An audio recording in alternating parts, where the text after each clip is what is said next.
আপনার জাহান্নামী হবে।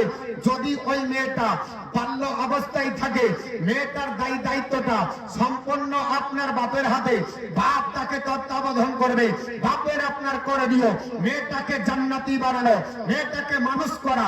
যদি বাপের আপনার বর্তমানে মেয়েটা জান্নাতি হয়, মেয়েটাও জান্নাতে যাবে, ওই মেয়েটার আব্বাও জান্নাতে যাবে।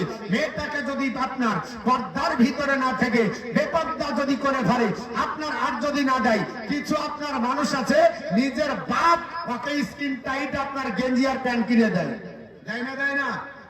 আপনাদের মালদায় দেয় না, আমাদের মুর্শিদাবাদে দেয়। আপনাদের দিকের ভালো মানুষ, এরা পর্দা বোঝে। আরে কোম্পানি জীবনে কোনোদিন আপনার চলন না ছাড়ে না। একটা যদি আপনার চুড়িদারে পিস নেন তো 3টা পিস দেয়, একটা পায়জামা, একটা জামার, একটা ওড়না, দুপাট্টা। কোম্পানি ভরেনি।